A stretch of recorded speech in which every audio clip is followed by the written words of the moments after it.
Sa kabanatang ito, hindi na nakaligtas si Demir sa bagsik ng kanyang sariling ama matapos nitong pasukin ng kumpanya ni na Marlon at Amaya.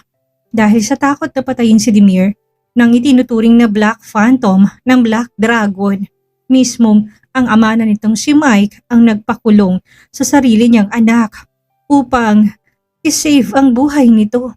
Ngunit hindi pa doon nagtatapos ang problema dahil nawawalang isang napakahalagang human microchip mula sa vault ni Amaya. Sino nga ba ang totoong utak sa likod ng pagnanakaw na ito? At mahanap kaya ng Black Dragon ng misteryosong si Cynthia Tuazon? Handa na ba kayo? Simulan na natin. Kahit na masakit ang buong katawan ni Demir, pinilit pa rin niya na tumayo. "Men, throw them out!" Nakakuyom ang kamao ni Marlon na inutusan ang dalawang Black Dragon. Tumalima naman ang mga ito at isa-isang kinaladkad ang dalawa palabas ng building.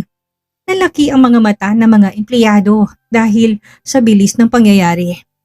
"All of you, what are you waiting for? Leave!" Galit na sigaw ni Amaya.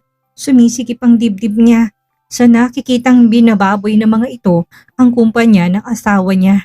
Saan ka nakakita ng empleyado ng ibang kumpanyang suot ng uniform sa pinapasukan?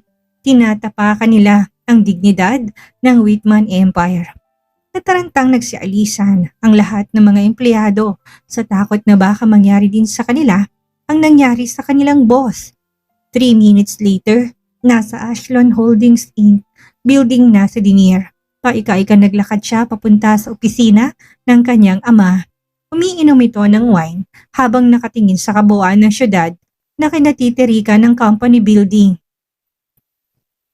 Naka-glass wall ang kabuuan ng president's office nito, kaya malaya niyang nakikita ang mga nangyayari sa labas. "Dad," tawag niya sa ama. Tinungga na muna ni Mike ang natitirang wine na hawak na kopita at hinarap ang anak. "What have you done, son?"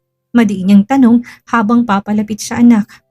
"Dad, I didn't do anything wrong. I just bought the Whitman Empire." "Ah!" Napasigaw si Demir dahil sa sakit ng tiyan dulot ng pagsuntok ng kanyang ama. Nagtataka siya na tinignan nito.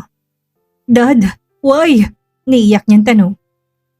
"Hindi mo alam kung anong ginawa mo, Demir. Sinubukan mong pasukin ng lungga ng natutulog na leon. Inangkin mo ang pagmamay-ari niya dahilan upang magkaroon tayo ng malaking problema ngayon," singal niya sa anak.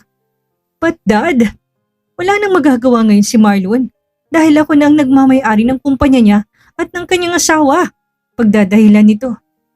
"Exactly!" sigaw ni Mike habang gigil na nakatingin sa kanyang anak. "Dahil sa asawa niya, hindi bali ng kumpanya niya inangkin mo. Ngunit pati kumpanya ng asawa niya, inangkin mo na rin. Alam mo bang dahil sa ginawa mo, hindi na ako magtataka kung bukas makalawa ay patay ka na." Nalilisik ang mga mata ni Mike habang nakatitig sa anak. "Dad, let me handle this. Mahina na si Marlon ngayon dahil wala na sa kanyang kumpanya niya. Kaya ko siyang patumbahin." Tumilapong muli si Demir sa tabi dahil sa lakas ng pagsuntok sa kanya ng kanyang ama. Pinahid niya ang dugo sa labi na binalingan nito. Hindi siya makapaniwala na kaya siya nitong saktan dahil lang kay Marlon. Hindi alam ni Mike kung ano pang gagawin niyang paliwanag sa anak para maintindihan ang maling ginawa nito. Muli siyang naglagay ng alak sa kopita at mabilis na tinungga yun. Muli niyang hinarap si Demir. "Patumbahin? Sa tingin mo, ganun ang kadali yung Demir? Hindi mo alam kung anong klaseng taong binangga mo. Iba magtrabaho si Marlon. Kung akala mo na mahina na siya dahil sa kapirasong kumpanyang inagaw mo, nagkakamali ka. Siya pa rin ang CEO ng MW Bank Corp. Tanga! CR lang ng mansyon niya ang halaga ng kinuha mo. Nag-iisip ka ba? Punyeta ka!" Magsasalita pa sana si Demir nang muli siyang pinigilan ng ama. "Ito pa, sa tingin mo kaya, kayang patumbahin ng mga tauhan mo si Marlon? Para lang malaman mo, pinuno siya ng Black Dragon na kinatatakutan nating lahat." Kahit ang pinakamalakas na miyembro ng Black Dragon, hindi mangangahas na kalabanin ng master nila dahil kayang pumatay ni Marlon ng tao gamit lang ng isang sipa niya. Ganun siya kabilis pumatay, kaya siya tinawag na Black Phantom. Gago! Galit na galit siya habang nakatingin sa anak. Panay na rin ang tungga niya ng alak habang sinisermonan nito. Pero dad, kung totoo ang sinasabi mo, bakit nakaladkad pa rin ako ngayon? Nasipa niya rin ako kanina. Kontra niya sa sinabi ng ama. That's because of the shit so-called respect. May respeto pang natira sa akin si Marlon, kaya hindi kanya pinuruhan. Kung hindi dahil sa akin, patay ka na ngayon. But son, listen to me. Simula ngayon, huwag ka nang gumawa ng mga bagay na hindi ko alam. Lalo nang kalabanin si Marlon. Tumungga ito ulit ng alak bago muling nagsalita. Kailangan mong makulong. Yan lang ang tanging paraan para mabuhay ka. Pumunta dito si Attorney Brian at pinaalalahanan niya ako. Galit na galit si Marlon dahil sa ginawa mo. Huwag mo nang hintayin pa na patayin ka niya bago mo ibalik ang kumpanya nila ng asawa niya. Peke, ang mga dokumentong hawak niyo. Kaya wala kang karapatan para angkinin ng mga yun. Nahihirapang utos ni Mike. But dad, matitiis niyo ba na ipakulong ako? Naiiyak na tanong ni Dimir habang nakatitig sa ama. Yan lang ang tanging paraan, anak. Kakayanin kong makita kang buhay sa loob ng kulungan. Kaysa mananatili kang nakakulong sa kabaong at hindi ko na muli pang masisilayan. Nang araw din na yon, mismo ay pinagpatawag ng pulis si Mike upang kusang ipakulong ang anak. Masakit man sa kanyang kalooban, wala siyang magagawa kung hindi ang gawin ito. In the first place, anak niya ang may mali, kaya dapat niya rin gawin ang nararapat. Dad! Tawag ni Dimir sa kanya. Umaasa siyang magbabago pa ang isipan ng kanyang ama. Pilit tiniis ni Mike na wag lumingon sa kanyang anak. Natatakot siya na baka magbago pa ang isip niya. Dad, you can't do this to me! Muling sigaw ni Dimir. Ngunit buo ng desisyon ng kanyang ama na ipakulong siya. Take him to jail. Buong utos ni Mike sa mga pulis na hindi pa rin lumilingon sa anak. Hindi niya kailangang maging malambot ngayon para sa anak niya kung bakit niya ito ginagawa. Saka pa lang nito pinakawalan ang mga luha niya na mapagtanto na nakaalis ng patrol car kasamang kanyang anak. Naikuyom niya ang kamao. Hindi niya inaasahan na muling magkukrus ang landas nila ni Marlon. Gusto man niyang gumanti, ngunit alam niyang wala siya sa tamang lugar at pagkakataon upang gawin yun. Anak niya ang nagkasala, kaya kailangan itong pagbayaran. Napatigil siya sa kanyang pagmumuni-muni nang magring ang telepono sa loob ng opisina niya. Hello, saan niya nasagutin ito? Mr. Ashlon, mabuti naman at alam mo ang nararapat na gawin para sa anak mo. Ngunit kilala mo ko, kahit na nasa loob na siya ng kulungan. Kaya ko pa rin siyang ipapatay hanggat hindi niya ibinabalik ang nawawala sa kumpanya ko. Nagtataka siya dahil sa sinabi ni Marlon. Anong ibig mo sabihin? Kilala ko ang anak ko. Kung may nawawala man sa kumpanya mo, sigurado akong hindi siya yun. Ang ganyan ring sagot kay Marlon. Hindi lang sa kumpanya ko, Mr. Ashlon, kung hindi lalo na sa kumpanya ng asawa ko. As what I have said, my wife is my bottom line. Ayaw ko nakikita siyang nasasaktan o kahit na may problema man lang. Sabihin mo sa anak mo na ibalik niya ng kinuha niya. Kung ayaw niyang pati sa kulungan, ay hahabulin ko siya. Tangina ka, Marlon. Ginawa ko ng nararapat para sa anak ko. Tangina mo rin, Mike. Asawa kong pinaglalaban ko dito. Hindi ang kumpanya ko. Kaya gawin mo kung anong sinasabi ko. Shit! Hinagis ni Mike ang telepono niya sa sobrang galit. Hindi niya alam kung ano pa ba ang kinuha ng anak niya at hindi pa sapat ang pagkakakulong nito. Mabilis na itinago ni Marlon ang telepono sa kanyang bulsa nang makitang palabasan ng President's Office si Amaya. Kasalukuyan silang nandito ngayon sa AA1000 Corporation, ang kumpanyang iniwan ng ina nito. Gaya ng Whitman Empire, dumaan na muna sila sa santong sakitan ng mga gwardya para lang makapasok sa sarili nitong kumpanya. Bagsak ang panga ni Amaya habang papalapit kay Marlon. Love, hindi ko talaga alam kung saan nahanapin ang microchip. Kahit na anong hanap ko, wala na talaga doon sa vault na pinaglalagyan ko. Hindi ko alam kung paano nila nabuksan yon. Naiiyak na saad nito. Naawang inakbayan siya ni Marlon at pinagdikit ang katawan nila. Love, natatandaan mo pa ba kung anong klaseng microchip yun? Baka pwede nating magawa ng paraan. Suggestion niya sa asawa upang mawala ang lungkot nito. Hindi na pwedeng gawin ulit yun, love. Namatay na kasi ang professor ko na kasama ko sa pagbuo ng microchip na yun. Malungkot na sagot nito. Nakausap ka ng ama ni Demir. Naniniwala siyang walang kinalaman ng anak niya sa mga nawawala sa kumpanya natin. Saad ni Marlon. Malungkot na bumuga ng hangin si Amaya. Nahulog siya sa malalim na pag-iisip. Kahit si Marlon napaisip na rin kung gaano ba kahalaga ang microchip na yon at ganito na lang kung mag-alalang asawa niya. Hindi siya nakatiis, kaya niya ito tinanong. Pwede bang malaman kung anong meron sa microchip na yun? Nagpalingalinga na muna si Amaya sa paligid. Hindi safe na sabihin kay Marlon ang tungkol sa chip sa ganitong publikong lugar. Hinatak niyang kamay ni Marlon upang sumunod sa kanya. Sa sasakyan na lang tayo mag-usap. Sagot niya dito at nagmamadaling pinindot ang open button ng elevator upang makapasok sila. Naguluhan man si Marlon, nagpatianod na lang ito sa kagustuhan ng asawa. Hindi nagtagal nakaupo na sila sa loob ng kotse ni Marlon. Hindi na muna niya pinaandar ang kotse. Binalingan niyang asawa at muling tinanong. Now tell me, anong meron sa microchip? Bakit ganyan ka na lang kumagalala? Halatang nag-aalangan pa si Amaya na sabihin kay Marlon ang tungkol sa nawawalang chip, ngunit minabuti na rin niya na sabihin dito ang sekreto. Ang microchip na yon ay hindi lang simpleng microchip lang, kundi isang microchip na ini-implant sa loob ng balat ng isang tao, karaniwan sa kamay nito. Tinatawag itong human microchip. Maihahambing ang laki ng chip na ito sa isang butil ng bigas. Kaya mabilis itong naipapasok sa loob ng balat. Kapag na-implant to sa kamay ng tao, pwede siyang magbayad sa kahit na saan.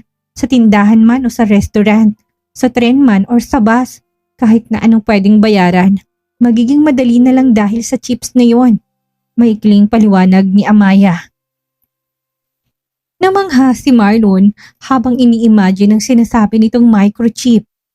Kung inilabas ito noon, malamang isa siya sa nag-invest sa nasabing microchip at baka nga mas yumaman pa si Amaya kaysa sa kanya.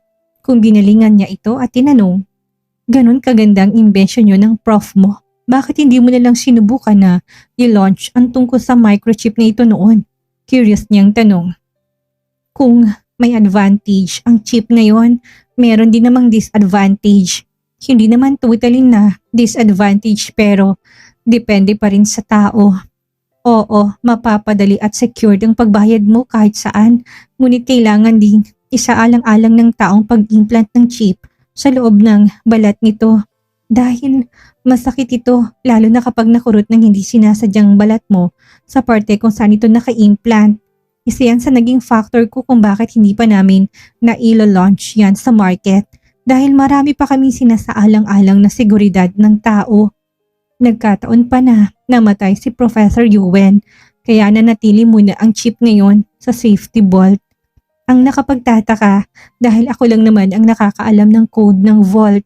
Sandaling nag-isip si Marlon, ilang sandali pa pinaandar niyang makina ng sasakyan. Kailangan nating puntahan si Demir. Saad niya sa asawa. Ito lang at si Cynthia ang tanging nakakaalam ng tungkol sa nawawalang microchip. Hindi bale sa kanya dahil account lang naman ng Whitman Empire ang nawawala.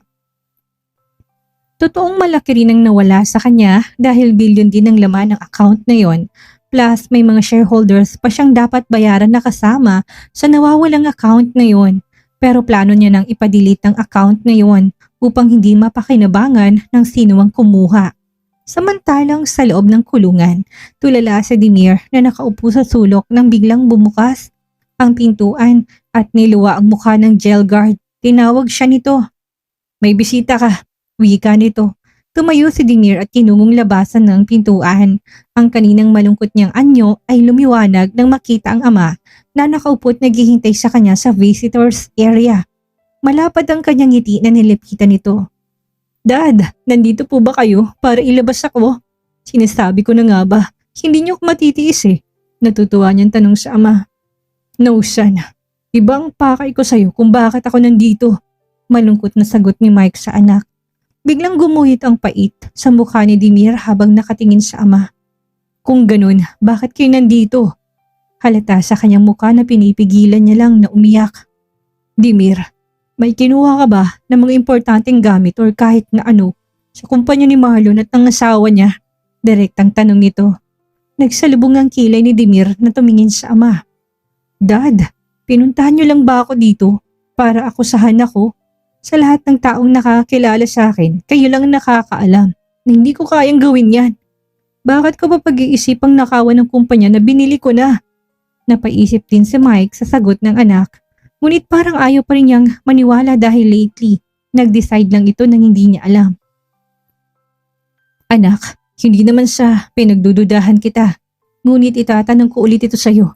May idea ka ba kung sinong posibleng nangas na nakawin ng mga importanteng bagay sa kumpanya na mag-asawa? Nairitang sagot ni Dimir ang ama. Dad, wala akong alam sa sinasabi mo. Malay ko ba kung bago ko pa binili yun kay Cynthia, meron na palang nawawala doon. Hindi pwedeng isisi niyo sa akin lahat. Nasasaktan na wika niya sa ama. Nahulog sa malalim na pag-iisip si Mike. Kung hindi ang anak niya, sino? Pinalingan niya itong muli at tinanong, nabanggit mo si Cynthia. Nasaan na siya? Malay ko ba sa babaeng yun kung saan nagpunta? Pinaniwala niya akong patay na si Marlon. Kaya ako biniling inalok niyang kumpanya. Hindi ko alam, ito pa pala magiging mitya ng pagkakakulong ko. Natagtagi sa mga bagang na saad nito. Son, wala ba siyang nabanggit na kahit na ano sa'yo? Kailangan ko lang talagang malaman para alam ko kung paano kita poprotektahan kay Marlon. Muling tanong ni Mike dahilan upang tuluyang magalit ang kanyang anak. Nasindak si Mike nang biglang hinampas na Dimir ang lamesa sa gitna nilang dalawa. Mapait itong tumingin sa kanya. Nakakuyom ang dalawang kamao nito na nakapatong sa ibabaw ng lamesa. Si Marlon? Siya na naman? Bakit hindi niyo nalang hayaan na patayin ako ni Marlon? Ilang beses ko bang sasabihin sa inyo na wala akong alam tungkol sa nawawalang bagay sa kumpanya nila? Bakit bang hirap niyong maniwala sa akin ngayon, Dad? Ngayon naman pa ako sa paningin ninyo? Naiiyak niyang tanong sa ama na puno ng puot at sama ng loob ang dibdib niya dahil sa kawalan nito ng tiwala. Tumingala siya at kinurap ang mga mata upang pigilan ang mga luha na gustong kumuwala dito. Muli niyang hinarap ang ama at sinabing, kung sa bagay, kailan ba kayo nagtiwala sa akin? Bilang anak ninyo, simulat sa pool hindi ko naramdaman yun, Dad. Tumayo siya mula sa pagkakaupo at tumalikod sa ama, saka muli itong nilingon. Oo nga pala, ito nang huling pagkikita natin. Huwag niyo na po kong bibisitahin. Kaya ko ng sarili ko. Son, tawag ni Mike sa anak. Hindi niya nagustuhan ang mga sinabi nito. Binalingan ni Dimir ang ama at sinagot. Gusto niyo bang malaman kung bakit nagawa akong bili ng Whitman Empire kahit na alam kong nag-merge na ito sa AA2000 Corp? Yun ay dahil gusto ko ring maramdaman na proud kayo sa akin kapag nalaman niyo na may sarili na rin akong kumpanya. Gusto kong patunayan sa inyo na kaya ko ring pamunuan ng kumpanya natin. Ngunit nabigo pa rin ako, Dad. Naiiyak niyang sabi. Pero sana, mali ang paraan mo. Garalgal ang boses ni Mike habang kinakausap ang anak. Umalis na kayo. Simula ngayon kalimutan niyo na meron kayong anak. Kahihiyan lang pong idinulot ko sa inyo. Bumagsak ang kanyang luha na tinalikuran ang ama. Wala na siyang panahon upang kausapin ito. Pinakulong siya nito na hindi malang pinapakinggan ang paliwanag niya. Akala niya pumunta ito para palayain siya. Ngunit lalo lang pala nitong dinagdagan ang sama ng loob niya. Samantalang binalingan ni Amaya si Marlon habang nakatayo ito sa tabi niya. Kasalukuyan silang nasa loob ng presinto kung saan nakakulong si Dimir. Tamang-tama naman na dumating sila kanina nang marinig nilang pinag-uusapan ng mag-ama tungkol sa ninakaw nito. Hindi na nila tinuloy pa na tanungin si Dimir. Naniwala silang nagsasabi ito ng totoo. Ano na ngayon ang plano mo? Tanong ni Marlon na lumingon doon dito sa kanya. Gusto kong hanapin si Cynthia. Kung walang kinalaman si Dimir sa mga nawawala sa atin. Naniniwala ko na may kinalaman dito si Cynthia. Sagot niya. Alright, ngayon mismo ipapahanap natin siya. Kinuha ni Marlon ang cellphone sa bulsa ng slacks pants niya at tinawagan si Velid, ang member ng Black Dragon na malakas ang pang-amoy kapag may pinapahanap siyang target. Sisiw lang sa kanyang hanapin si Cynthia kahit saan man ito pumunta. Master, saad nito. Gusto kong hanapin mong kinaroroonan ngayon ni Cynthia. Napahinto siya sa pagsasalita na nilingon si Amaya. Hindi niya kasi alam kung anong apelido ngayon ni Cynthia. Cynthia Tuason, agad rin nasagot ni Amaya nang makuha niyang ibig sabihin ng tingin ni Marlon. Naging Tuason na si Cynthia simula nang dumikit ito sa pamilya niya. Yun pala sila naman talagang totoong pamilya nang kinilala niyang ama. Matalinong kanyang ina. Talagang naghanap ito ng lalaki na kaapelido ni King Charles upang maikabit pa rin ang apelidong Tuason sa pangalan niya. Muli niyang binalingan si Marlon. Yes, I want you to do it right now. Don't forget her name. Cynthia Tuazon. Saksi tayo sa napakatinding komprontasyon ngayong araw. Ramdam na ramdam ang pait sa pagitan ng magamang Mike at Demir. Pati na rin ang walang katapusang determinasyon ni Marlon na protektahan ang kanyang asawa. Isang mahalagang aral ang bitbit natin mula sa kabanatang ito. Hindi kailanman maitatama ng galit at inggit ang isang pagkakamali. Sa oras na pasukin mo ang buhay at karapatan ng iba, ang sarili mong kapayapaan ang unang mawawala. Nagsisimula pa lang ang tunay na paghahanap. Maabutan kaya ng Black Dragon si Cynthia Tuazon bago pa man niya magamit ang peligrosong microchip. Salamat ng marami sa inyong pakikinig at pagsama sa akin. Huwag niyo pong kalimutan na mag-like, mag-comment at mag-subscribe para sa susunod pang matitinding kabanata. Hanggang sa muli, mag-ingat po tayong lahat at God bless.